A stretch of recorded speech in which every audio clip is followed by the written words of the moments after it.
Hi, this is Adam Eliyahu Berkowitz from Israel 365 News, coming at you live from the Golan. I have a very special guest. We've spoken before. He's one of my favorite people, John Enarson.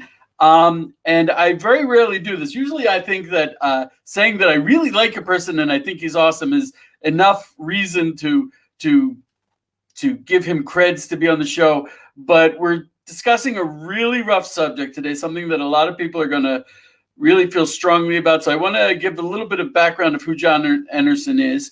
He's the Christian Relations Director for Cry for Zion. Cry for Zion is an organization that advocates for Jewish rights on the Temple Mount, and it involves a lot of Christians. He's a Sweden-born evangelical Christian. Are you learning at the Scandinavian School of Theology, the Department of Theology, or are you finished your learning there? No, I'm working on a Bachelor of Theology there. Okay, he's working on his Bachelor's of Theology. He knows a lot about the history of Zionism and Jewish nationalism. He was raised in 3 different countries. I found out that one of them actually was my town of Katzrin in the Golan, and he's fascinated by the interplay of theological worldviews. And just like Father Abraham was continuing the journey of his father, Terach, John is continuing in the footsteps of his father, Lars That is Enarson. a bad example. Okay. But John, the reason why I'm having John on is we were talking with Rabbi Harry Moskoff about the archaeological remains of the altar of Joshua in Har Eval, and he suggested that there should be a facility there or a place there for Noahides to bring, or non-Jews to bring, a Noahide sacrifice on a regular basis. Now, I want to point out that we actually, the Sanhedrin in September of 2019 hosted a conference for the Organization of 70 Nations. And on the day that was, in the Jewish tradition, the anniversary of the creation of the world, they invited the nations to participate in such a sacrifice, a Noahide sacrifice on the Mount of Olives. And it was really a powerful experience. I merited being there. And one of the very few Christians who did not chew my head off for that was John. So John, first of all, tell me about the place of sacrifices in Christian theology. I just have to say before he starts, Elio, that I'm surprised that all the Jews didn't bite your head off when you spoke about it, because I think it's more controversial amongst the Jews than it is amongst the Christians. But we'll let John talk about that. Well, I think that was true. That was true. I got it from all sides on that time. So, John, what's the place of sacrifices in Christianity? I'm already seeing in our comments that a lot of Christians are saying that there is no place for sacrifices. That Jesus was the final and ultimate sacrifice for Christianity. Is that true? Yeah. Did we do something wrong? Well, so there are general objections to sacrifices, not least among like Westerners in general. So like a few of the objections could be Jews, could be secular people, could be Christians, anyone. And that is that it's just such a foreign thing to the Western mind. So first of all, we have to recognize that probably roughly about 1/4 of the world still practices some form of literal sacrifice, like today as we speak. So it's not like gone from the world, like antiquity somewhere. Like it still happens today. Doesn't meat come from packages, like these neatly plastic packages? Yes. I used to work at a Brazilian meat restaurant, and if people have objections to meat, I mean, I've seen piles and piles of meat being cooked. Slaughtering an animal and cooking the meat should not be an objection at this point in our culture. Right. So only like a conscientious, like vegetarian or vegan or something could make that kind of objection. The rest of the people around us are just not thinking about where the meat package at the store comes from, right? The entire carnage that ensued in order to get it in that package is just removed from our society, like in plain view most of the time. So there's that part of it just being nauseating and not thinking about, if you're not vegetarian, what you're eating. But for me, like wanting to be biblical, looking at the Bible, my heroes were not vegetarians. So I don't see that as being like the ultimate. I know that's part of some Jewish thought, and there's certainly Christian conscientious vegetarians too, probably, but I don't see that as being like the ideal somehow in the Bible that, well, maybe you could make the case before Noah or maybe like in a time to come, but like right now in our age, it's not really how the biblical heroes lived. So, and regardless, even if they did, when Isaac got down off the altar, Abraham did not replace him with a large slab of tofu. That did not happen.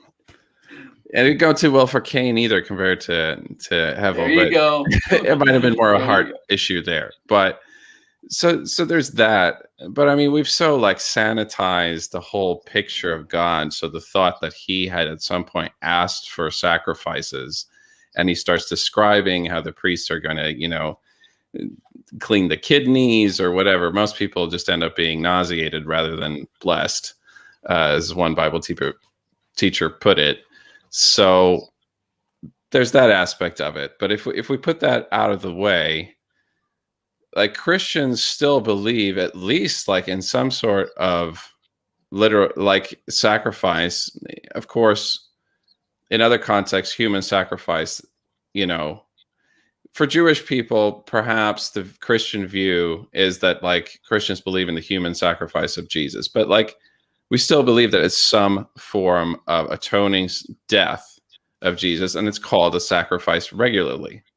So, you know, like sometimes the Christian faith gets lambasted for that. Like, oh, you guys believe in human sacrifice because we believe in the atoning death of a righteous man.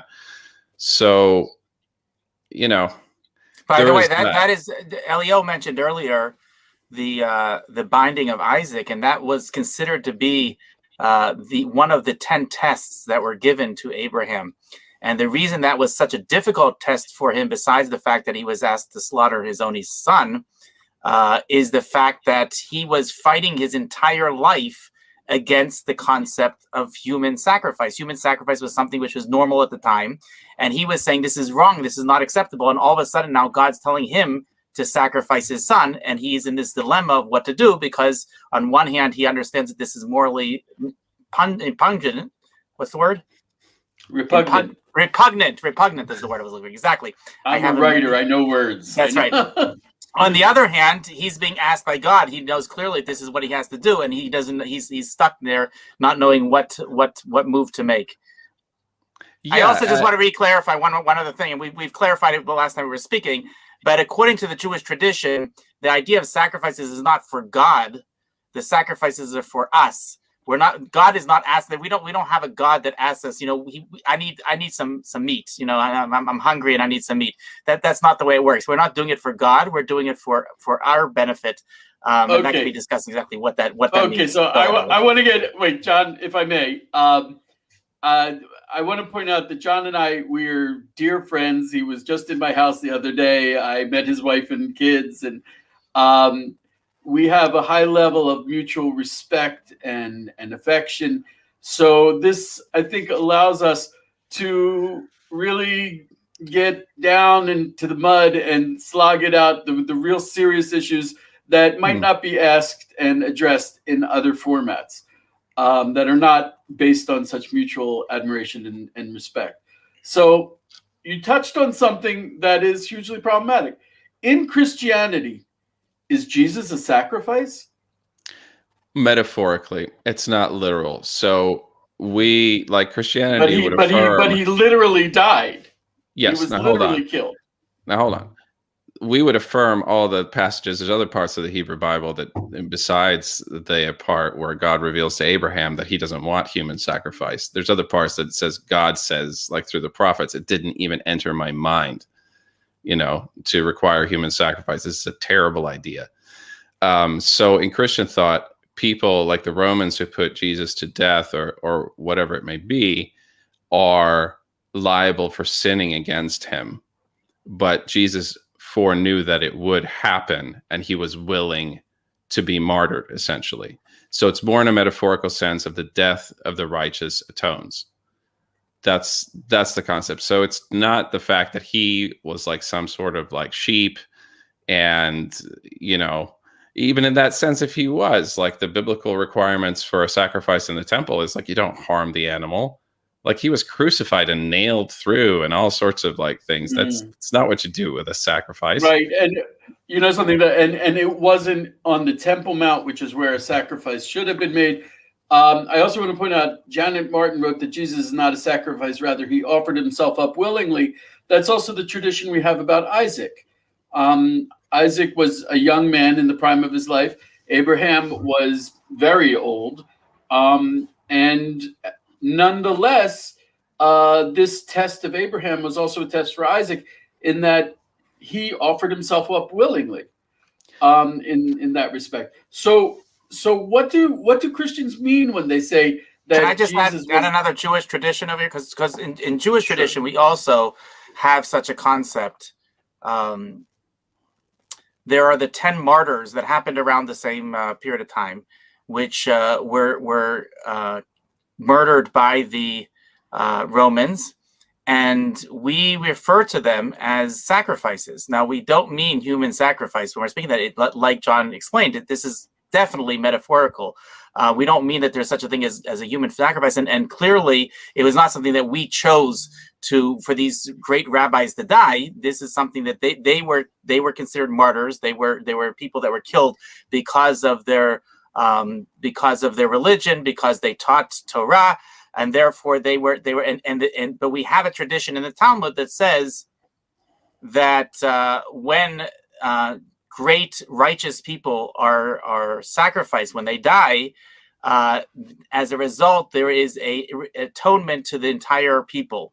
This is something that somehow brings an atonement to the people. So it's not such a far distant idea, but again, it's clearly in Jewish tradition. No one would say that we're talking about human sacrifice. We're clearly talking in metaphor. Right. And this is a metaphor. So for Christians, this is a metaphor that's assumed. And the Jews at the time, the Jewish followers of Jesus, really latched on to that exact idea and took it to its ultimate, that this is providing eternal redemption for the Olam Haba, and basically atoning for your shortcomings if you choose to put faith in it for the world to come. And there's big parts, like particularly one part where we discussed this for Christians. And I apologize if basically this is not for sensitive ears among Jewish people, Christian people, or like secular people. Like, if you don't want to hear this discussion of theology, you should probably quit now. But if you don't want the truth, go away. Turn on CNN if you're looking for lies. Yeah, go ahead. But the Epistle of Hebrews, like, written to Jewish followers of Jesus at the time, makes a big midrash about this. And it's where a lot of misunderstandings also come about Jesus being an atoning metaphorical sacrifice, which faith in him would guarantee his life in the world to come. But it explicitly says several times it's the world to come we're talking about. It's not the physical temple here on earth, which still performs its service according to what's written in the Torah. So, could you please repeat that sentence over again? You just dropped the hand grenade and walked away. Could you please say that sentence one more time? Okay. So in this program, I'd really like to dive into the fact that sacrifices were not a problem for Jesus or his followers. They were quite supportive of them. The real problem. My understanding was that Jesus himself, and even Shaul, Paul, he brought sacrifices till very late, for a long time. Yes, and we should cover that. But the point where people will make an objection is in a New Testament book called the Epistle of Hebrews, or the Epistle to the Hebrews, to the Jews. And it is probably written by a Jewish person to Jewish followers of Jesus. And it does a huge midrash about the temple, about the Mishkan, about the temple service, about the high priest. And it's built off this idea that there's a temple on earth and it's a mirror of the temple in heaven. Which is a Jewish concept also. Yes, I'm aware that there's also similar Jewish concepts. So the point in the book of Hebrews that I think people misunderstand is that they read it, a lot of Christian replacement theologians read it as this contrast and conflict between the two. The one has replaced the other.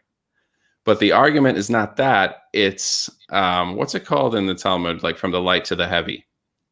Kal v'chomer. From the Kal v'chomer, yeah. I think the whole book is a Kal v'chomer. For example, it says, look, if you sprinkle with the water with the ashes of the red heifer, it cleanses from tuma, right? From Levitical uncleanness for the temple. Like from if you've been defiled by touching a corpse or something like that, and you want to go to the holy temple. So he's saying, look, if this is effective for that, how much more so is the metaphorical sprinkling of the blood of Jesus guaranteeing eternal redemption in the world to come? So he's saying, look, these are not in conflict, but they're illustrating each other. Like if this is true, if the temple on earth works, how much more is this true of the picture I'm painting about the world to come and the heavenly temple, etc.? I have to take this back a step because, and I apologize again because I am not familiar with Christian theology at all. Sure. But I would like to ask a question in a broader sense, because there are many things in the Bible, put aside again the sacrifice in the temple for a second, many things that are written in our Hebrew scriptures, commandments, it's full of commandments, that's and some of them it seems that the Christian world has adopted, and other ones they have not. How do they choose what to adopt and what not to adopt? Which ones, how do we know which ones still apply and which ones don't? Where's that fine line?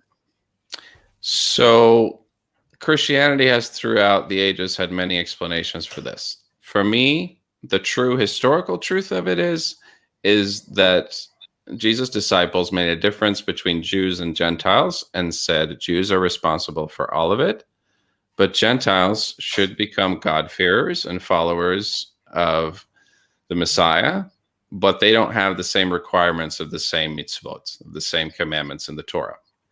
The Christian church later took that and made all sorts of explanations as anti-Semitism crept in and said, the reason we don't do these commandments is because God is done with the Jewish people. We're done with all of that. It's canceled. We have new rules. It's mostly a lot of times based on kind of just a love concept, the golden rule type of thing. The way later theologians have tried to explain that is they divide the Torah into three categories, into moral, civil, and ceremonial. So moral ones are eternal, will always apply. So it's an arbitrary category that doesn't exist in the Torah, but this is how they tried to explain it. Moral ones, the ones we like, and the ones that seem to be just moral, we're going to obey those. The civil ones, like set up courts and stoning your children, all of that, we might take it as suggestions for setting up Christian nations, but it's not binding. Ceremonial ones, such as the entire temple system, Shabbat, all of that, it's over, it's done, it was a picture, it's been replaced. That's the classic explanation. Kashrut, for example, whether the Okay, kosher wait, Josh, laws. Josh, I will never ever do this. But You're doing it. I want to redirect this to what the original subject was supposed to be. We're switching jobs here. You're right. I want to stay on the subject of Christians and sacrifices and the temple. And if I understood you correctly, John, Jesus was a metaphorical sin offering. Yes, and the New Testament makes this explicit, like, but it's a metaphor that's understood. So he would say, like, for Messiah, our Passover lamb has been sacrificed.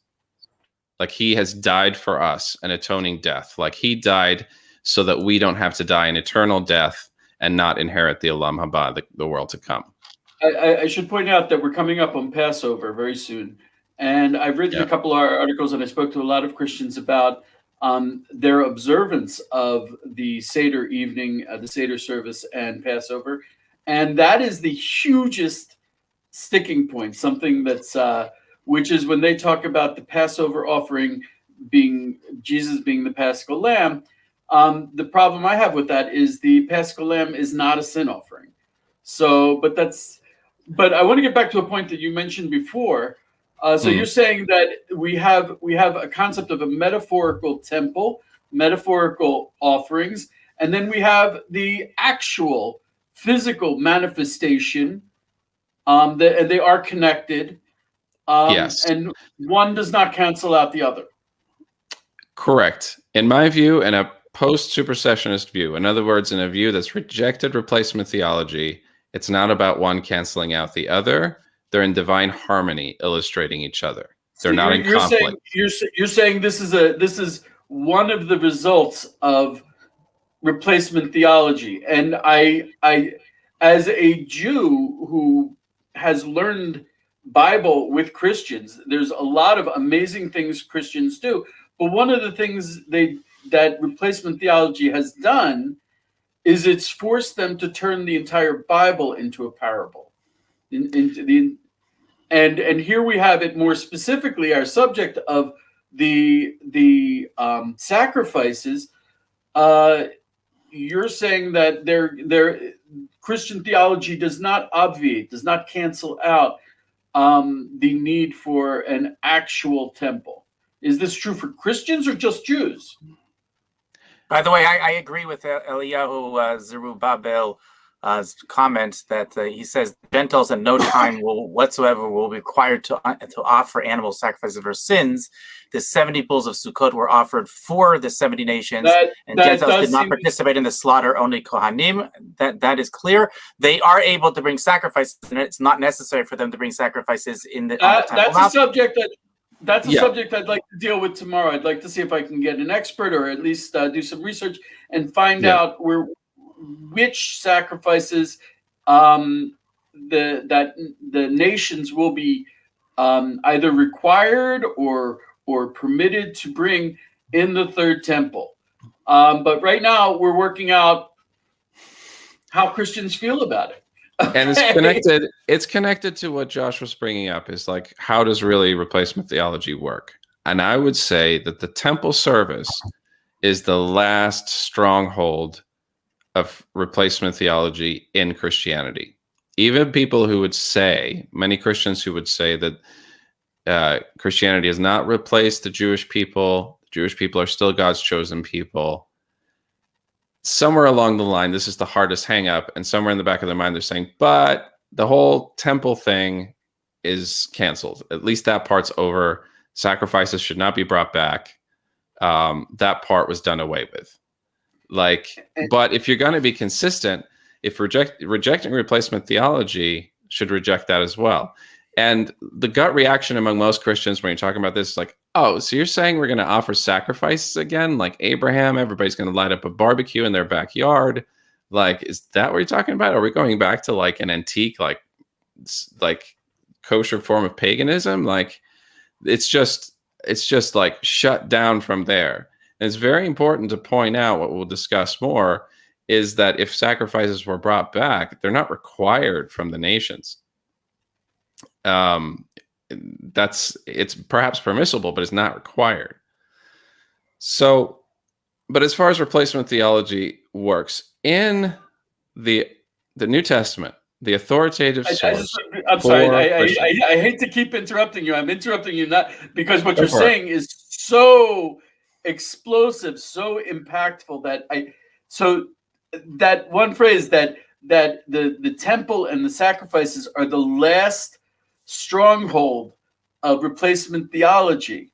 Yes. I I, I want people to really hear that and consider it, because what you're saying is, if Christians were like the early, if I'm understanding you correctly, like the first Christians, if they were like Jesus and the disciples, then just like Jesus and the disciples, they would have no problem with sacrifices. Correct. And what's interesting is in the New Testament, this is how they tried to disprove replacement theology. So this is the story and the heart of everything we have to get to. So Shaul, whose Greek name was Paul, his Hebrew name was Shaul, like a lot of people have, like in the US now, a Jewish person might have two names. He had that too. He didn't change his name like when he became a follower of Jesus to like all of a sudden not be Jewish anymore. He was teaching how the Torah applies to non-Jews and how this movement applies to non-Jews. And he was pointing out, you don't need to convert to become Jewish. You should follow the commandments that apply to you. Not everyone should convert and become a Jew. And he would teach this throughout the Roman Empire. And he would always start in different synagogues to teach, there was a huge movement. Scholars estimate perhaps in 1 or 2 million people, a movement in the Roman Empire of people who were interested in the Jewish faith, God-fearers, who would regularly attend these synagogues throughout the empire. And that's where the faith would spread about Jesus. So he was telling these Gentile folks that you don't need to become circumcised, go through Jewish conversion in order to be accepted before God and to become righteous. In fact, it's not ideal, even in the prophets, that every nation in the world should convert and become Jewish. However, his message was being misunderstood, that he was telling Jewish people to no longer follow the Torah and telling Jewish people to no longer get circumcised because he was teaching so many Gentiles. And he was arguing with a lot of Jewish people who were saying, no, the best idea is for them to convert, to become Jews, legally Jewish. So by the time he comes back to one of the Chagim, one of the pilgrimage festivals at the temple, I believe Shavuot, he's going up to the temple after many years of doing this. And his fellow friends here, like Jesus' own brother, Yaakov, says, look, this is amazing what you're doing out among the nations, but the rumor mill in Jerusalem is that you're telling Jewish people out there not to get circumcised, and you're telling Jewish people out there not to follow the commandments of the Torah. We've got to get rid of this rumor. So here's what we're suggesting you do. We've got 4 other followers of Jesus here in town who have taken a Nazirite vow. And Paul had happened to take a Nazirite vow at the same time. And the thing is, we have, historical records, I think even from rabbis, there was a problem. Which would require a sacrifice. Right. It requires quite a lot of sacrifices. It requires a lot. And it was even so problematic how many it requires because people couldn't finish their Nazirite vow because it was too expensive for all the sacrifices. So they said, look, the way we get rid of this whole replacement theology idea that you're teaching replacement theology is you pay for all the Nazirite you finish your Nazirite vow, pay for all your sacrifices, and pay for the sacrifices of these 4 other guys in the temple. And then everybody will put this whole rumor to rest forever. So he does. And this is something that's overlooked in Christian theology a lot. It's kind of an uncomfortable point. In the book of Acts, chapter 21, this is where the story takes place. The uncomfortable point of how a crisis in early Christianity was solved by temple sacrifices. Yes. I'm glad you said it and I didn't. Yes. So this is like Paul in the Christian church considered to be like the king of Christian theology. He comes to Jerusalem and he goes to the temple and he offers, like, Numbers, I believe, lists out the sacrifices. We're talking about a lot for him and 4 other guys. I hope I'm not. We're talking about 15 sheep of various kinds, 5 baskets of unleavened bread, 5 loaves with oil, 5 wafers with oil, plus the appropriate grain offerings and wine libations. And that doesn't even include everything voluntary that you would put bonus on top of that. And not only that, but specifically the most scandalous part for all of Christian theology that believes in replacement theology is that 5 of them were sin offerings. What? So, yes. Oh, of course. Okay. Right? So there's 5 chatat offerings that Paul is paying for and bringing in the temple. And this is a long time after he's written his famous letters describing all of his theology and his outlook on things. And basically, people, post-supersessionists and classic replacement theologians, have a big argument over this, saying, look, Paul has proved it conclusively that the Torah is not done away with, including the temple ceremonies, because, like, Paul went on record to show that. So the way people explain this away, there's a couple of ways that people explain this away in Christian thought. So one of the most famous Christian figures in Christian history, especially for evangelicals, is John Wesley. And in his commentary, he said, look, Paul was just like the peer pressure got to him. Like, these guys were still involved with Judaism. He couldn't take it. And he just kind of went along with them to be nice. But at the end, a riot occurs at the temple. And basically divine providence, like God saved him from actually going through with it. But it's not fully clear. It seems like Paul had already gone through with some of the sacrifices. He'd already paid for like the Kohanim to bring it for him and stuff. He didn't get to complete it because there was a riot. But basically, John Wesley's view was this was a really negative thing that happened, and Paul compromised, which the historical record doesn't support that at all. Later, he even testifies in court that I came to Jerusalem with the express purpose of bringing sacrifices to finish my Nazarite vow, obviously, and to celebrate Shavuot. And the other explanation, by far the most common, celebrate Shavuot in the temple.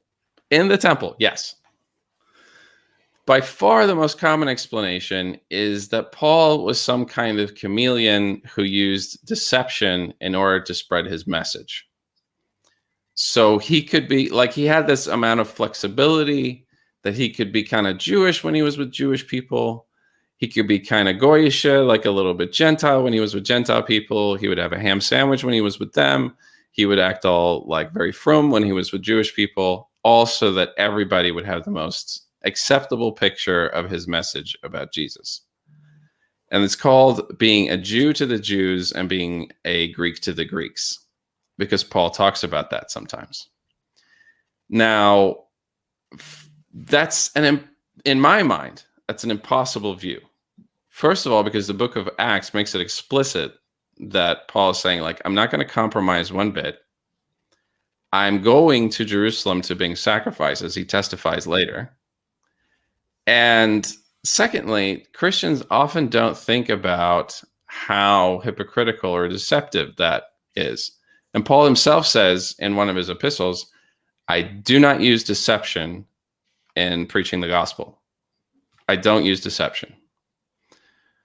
So it makes no sense, but that's what replacement theologians would say. He was just making cultural accommodation. He was being Jewish when he was with Jewish people. Second reason it doesn't work is because most of the places Paul was with was a whole mix of Jews and Greeks. In fact, some of his famous congregations that he had was meeting like in a synagogue leader's house. So how is he supposed to be having like a ham sandwich with one guy's and then at the same time pretending to be all like kosher with Jewish people? Like, it's just not even historically reasonable that it wouldn't have blown up in his face immediately. So I have to say that today, this wouldn't be a problem because the Supreme Court of Israel would recognize their conversions regardless of where they're coming from. But besides that, I think that it's worth noting that us Jews have our own replacement theology, and that are amongst the Reform in our congregation, which they in the beginning changed the name. I think we might have mentioned this on the last show. Changed the name of their synagogues to temples in order to show that we don't have to have a temple in Jerusalem. We can have a temple wherever we are. I'm wondering whether Christianity has a similar. I know that the Mormons have temples. Is there any such idea that what our places of worship are temples today? The Vatican. No. Okay. So yes, there is an objection. That's another Christian objection. That's very common, which is we are the temple of God's holy presence. And so therefore, it's again this idea like taking a metaphor and then making it a replacement of the literal. So because it's said that the Shekhinah, like the Holy Spirit, God's divine presence, dwells in individual people, individual Christians, and also where they gather corporately. Not the building, but when a fellowship of believers get together, they are a metaphorical temple because God's presence is among them. That's written in the New Testament. But then Christians say and take it in a replacement theologist, a supersessionist way, and they say, we are the temple of the Holy Spirit. We no longer need the temple. By the way, we have that in Judaism also. You're not so unique in this way. We have plenty of Jews that say that it's actually written in Hebrew scripture. It says, "Vasuli mikdash," make for me a temple, "V'shochanti betocham," and I will dwell within them. And unfortunately, there are many Jews that say that they put the emphasis on the second part, that it's with amongst us today, and we don't need to have the first part, which is to build a temple. So you're not unique in that manner. And I would say it's not either or, it's how much more. Like the temple teaches us about this and is a reality in the temple, and it also illustrates a lot for us as people and our relationship with God. But it doesn't cancel out the original, concrete, literal thing that God gave and explicitly commanded in order to teach us about these deeper truths. It's interesting when you were describing that that dilemma with Shaul, with Paul. I was thinking, he was doing what we call kiruv, or what you call evangelizing. So it's like he was. The problem is people see Judaism as it was in the exile. They see the temple as a synagogue, and it's not. The temple from its inception, King Solomon said that it should be for all, for strangers, for people to come from afar to pray in it. It was not a synagogue for just Jews to pray in. And Shaul, Paul, was going out and he was spreading the light, but he was not. He was a regular Jew. I think he wasn't eating pork with the Gentiles. He was. I think that's a little bit of a stretch, Elio. He wasn't a regular eating kosher food with them. But I mean, he was like a very devout Jew. He was spending his time in the temple. He was a kosher Jew in every way, and he was spreading his Torah out into the world to Gentiles, which might have actually been a thing for kosher Jews in the time of the temple.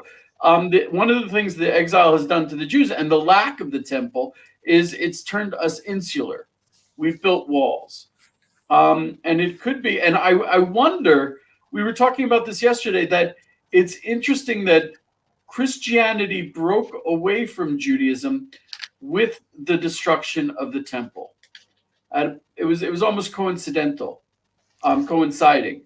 And it could be that the temple is actually something we have a great deal in common. It's our actually something that binds us together. It's a central focus point that Jews and Christians can come together on, since it is a central theme for Jesus and a lot of the first Christians.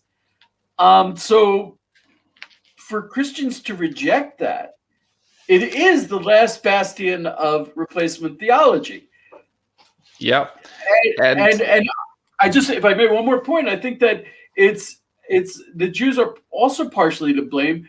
And thank God I think we dodged a bullet. In 67, if we had built a temple on the Temple Mount in 1967, it would be an Orthodox synagogue. But because I know Josh is. I think it was. I would be with Josh that it's a missed historic opportunity. I don't know. What would you think, Josh? I think it would have worked out. Like, of course, we can never see it in divine providence and hindsight. But it has to I think be it was a missed opportunity. It has to be a house of prayer for all nations. Has to be. That was how King Solomon envisioned it. That's how the prophets see it, and which is why if we can't get over this, if we can't get Christians on board, but not to a kissy huggy fake kind of thing, but like in a real realization that the temple is a central point for the next step in redemption for Christians as well as Jews. Jews, actually, a lot of Jews haven't even accepted that. A lot of Jews haven't accepted that we need a temple. But if we can get together on that, and we need to get together on that, or it wouldn't happen, then maybe we can get to the next stage. Elio, again, I'll reinforce what I said a couple of days ago. I forgot who we were interviewing.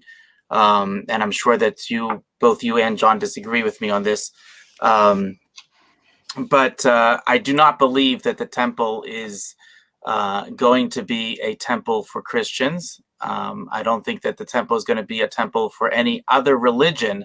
There is a concept in Judaism of all the nations coming to the temple, but they're coming as nations, not as religions.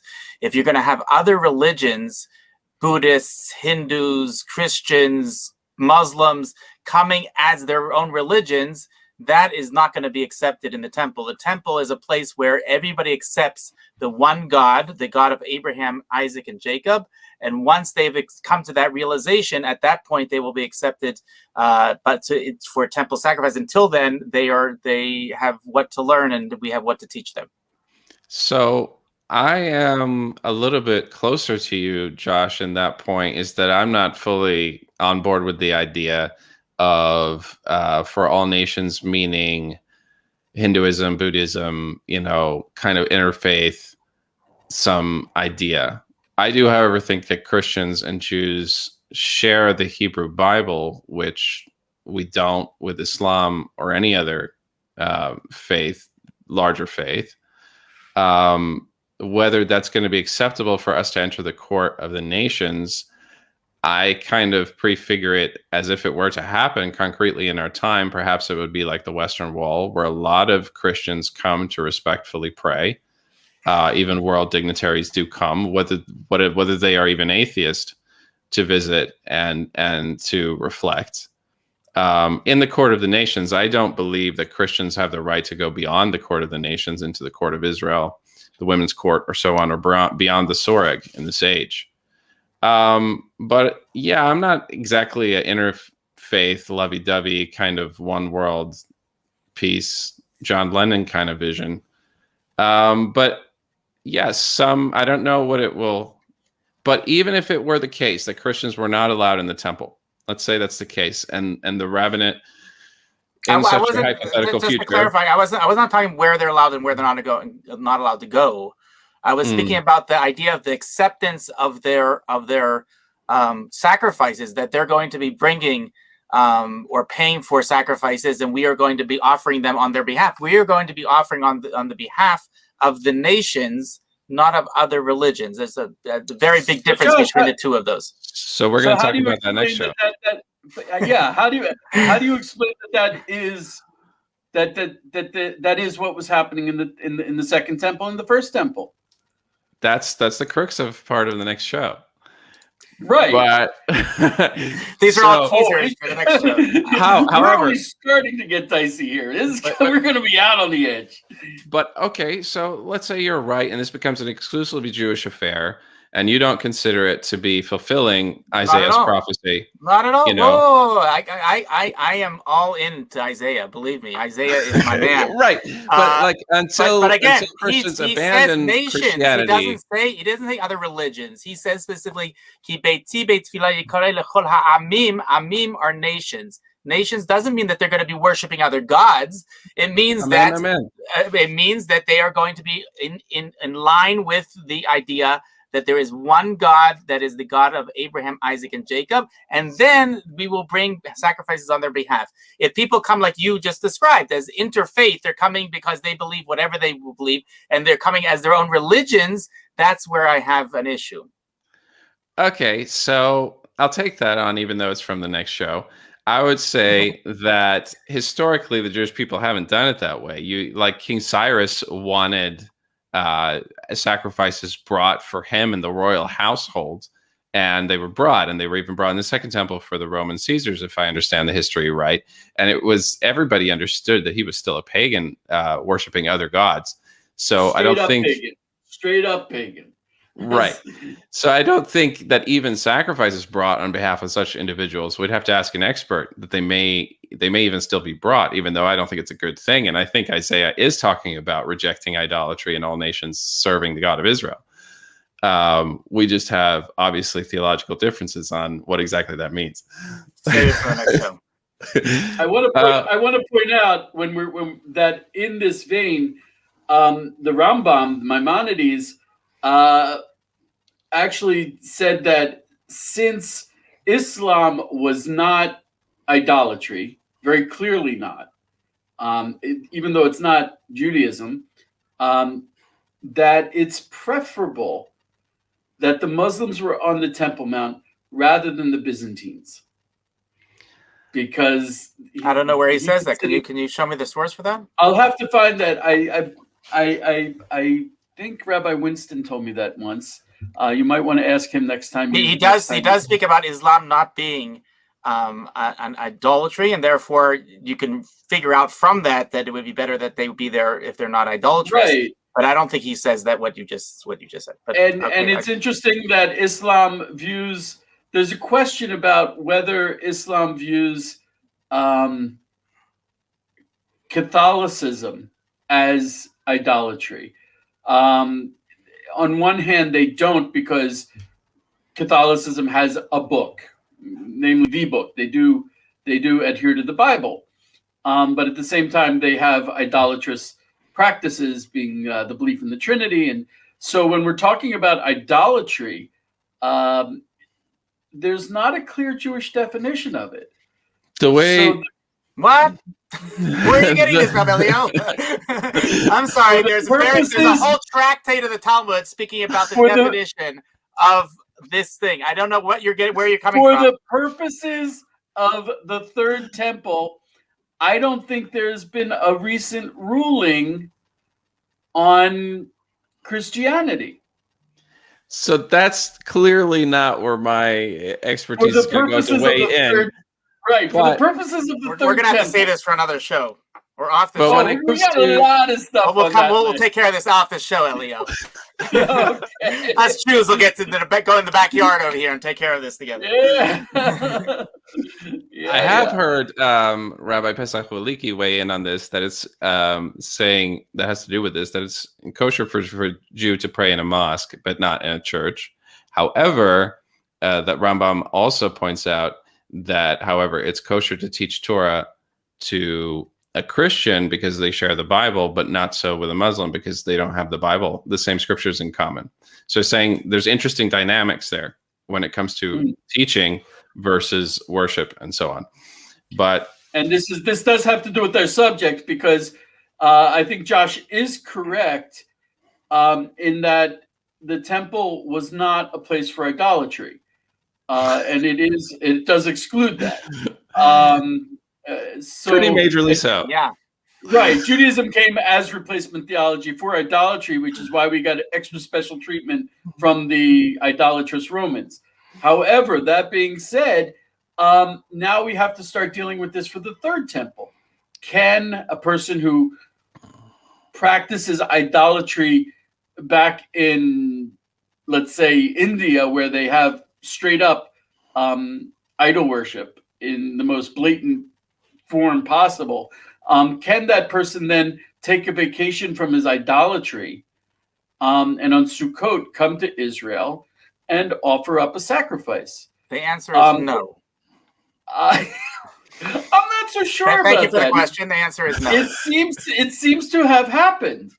And if that's the case, why certainly my dear friends from Texas who bring a longhorn from Texas for the temple on the plane, I don't know how they would get it in their luggage. Can that longhorn be offered up from my dear friend from Texas? Can it be offered up in the third temple? Should it be? Would he want to do that? Would his Christian ideology lead him to do that? I honestly don't know, but if we're talking about support for the Jewish temple from Christians, regardless of whether it's accepted by Jewish people or not, I would argue for the fact for every Christian listening, the most important thing is this. There's no conflict in the New Testament between the gospel and the atoning death of Jesus and the temple sacrificial system. There isn't. If you make it a conflict, you're making a conflict in the whole Bible, and you're messing up your entire internal theology. There is not a conflict. Jesus didn't have a problem with sacrifices. His apostles didn't have a problem with sacrifices. They made the temple the center of their daily meeting and worshiping, and not just for like evangelizing Jews. You went to the temple and they prayed and they partook in the sacrificial services. It even says that lots of the Kohanim became followers of Jesus. They didn't stop. It makes no indication that they stopped serving in the temple at the time. Paul brought sacrifices. I also want to mention that in the times of the Second Temple, there were a lot of twisted influences that were involved in temple service, and it took a long time to get these out of the system, because the system was corrupted with a whole generation of a whole alternate theology. I'm going to call it the Sadducees that were coming and doing things not like is prescribed by the Bible. So to bring proofs that there were things that were done in that time that were incorrect. We all know there were things that were incorrect, and that's why we had to weed them out of the system. Why are you assuming they're incorrect? The Sadducees? Christians would agree with that. Christians would agree with that. In fact, in the picture that I'm painting, the strongest opponents of the followers of Jesus were the Sadducees, because the followers of Jesus, their beliefs were a lot more rabbinic, and they even get some rabbinic support, and it becomes a big what is Elio saying? One second. Elio, are you saying you're a Sadducee? You're a follower of Sadducean faith? I'm missing something. If you are, you're the last one on the earth, because it doesn't exist anymore. Thank God the Pharisees I'm an Ashkenazi. I don't know what you're talking about. You eat the filter fish. You don't know what you're talking. Exactly. Right. And I don't even put food on it. But I think what John is saying is very interesting. Let's look at it. Let's stop looking at it as Jews. I don't want to take my kippah off because I'm bald. But if we look at it from the Christian perspective, what John is saying is very interesting. And I love that you connected it with replacement theology, that if you really do an introspection of Christian theology, that there should be no conflict between a temple and Christian belief, even in the belief that Jesus was a sacrifice for the sins. Because on that level, he was metaphor. Yes. It was a metaphorical sacrifice. And that does not obviate, contradict, or cancel out, or go at war with actual sacrifices, which is something I need to do. I need to, as a Jew, I have taken it upon myself to bring a third temple. And though there is a conflict about whether or not there will be actual animal sacrifices, until that conflict is resolved, I'm required to do this. I'm required to work towards this. There's also one more objection that I think we might share with some Jewish reform movements. I don't know, but you guys might know. And it's the thought that God, in fact, I actually find a lot of people kind of refer to even the Rambam on this, like Guide to the Perplexed, that God actually hated the sacrificial system because of all that the prophets say about it. And it was really just kind of like a way to wean the Jewish people off paganism. It's like a halfway step in between. And that's more from Rambam's Guide to the Perplexed. But the idea is basically God never wanted sacrifices to begin with. So there's several parts from the prophets and things like that that replacement theologians, church fathers, and so on have really castigated Judaism on. And I think it's a total misuse of the biblical scriptures. I think what the prophets are saying, it's the heart attitude. If you are living very sinfully and then thinking that the sacrifices will be good for you or that they have some sort of worth in God's eyes. In other words, it's about the heart of the worshiper, not that God was against the sacrifices themselves. But there's so many passages in the Hebrew Bible about it that's a big objection that a lot of Christians have. Do you have that? We're running out of time, but I do have what to say on this. We're going to have to save it for another show, I think. Okay. So, yeah, I think we're going to stop it here, even though, my goodness, we could. I see a lot of comments coming up, people saying like Jesus fulfilled everything in the Hebrew Bible about the temple system, or he was a fulfillment of it. I'm a Christian. I would agree with that, but I would say he doesn't replace it. He doesn't get rid of it. And I would challenge you to read your Bible, whether that's true or not. Fulfillment, fine. Replacement, or fulfillment meaning that it is now done away with, doesn't appear in the Bible. Wow. Yeah, Josh, I was actually going to ask you to respond to that, but yeah, you're right. That would be another 2-hour discussion. Opening up a Pandora's box over here, so we're gonna. Oh my gosh, you'd be opening up a couple of them. So John is coming back tomorrow to continue this, take it to the next level. Hopefully, there's a lot to talk about. Hopefully, we'll be talking about what this means practically, so far as when the third temple is built next week, since it descends and has a gold floor. When the temple comes next week, what will the practical implications be for Christians? Do they bring temple sacrifices? Do they not bring sacrifices? Can we accept their sacrifices? Which sacrifices? These are big questions. Next week, do you know something we don't? Tomorrow. I'm assuming it's today still. I don't know why you're waiting. Read my articles tomorrow. Okay. You never know. The scoop of the century. I never know what prophecies I'm going to see in the headlines when I wake up in the morning. We're going to have John back here tomorrow to discuss this. I think as you opened up Pesach Waliki, I'd like to reach out to him and see if maybe he has what to say from the Jewish perspective.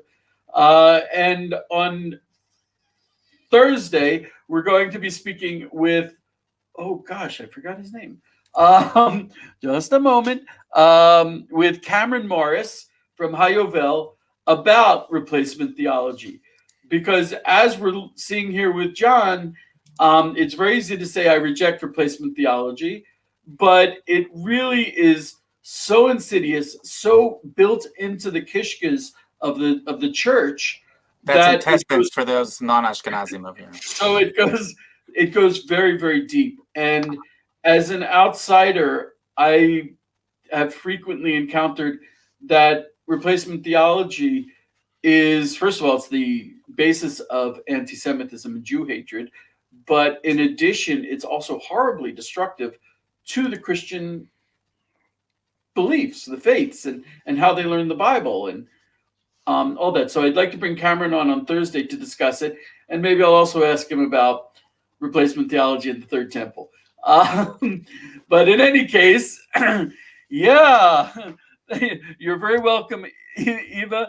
This has been really out there, really intense. This is transformative stuff. This is the stuff that has to be discussed before the final redemption shows up for all of us. And there are a lot of questions that just never got asked until now. This is what we're doing. So thank you all for joining us. If you bless us, we have to bless you back, because that's the way it works. That's the way it's written. And join us tomorrow for the rest of this amazing subject. Thanks so much, and have a great day.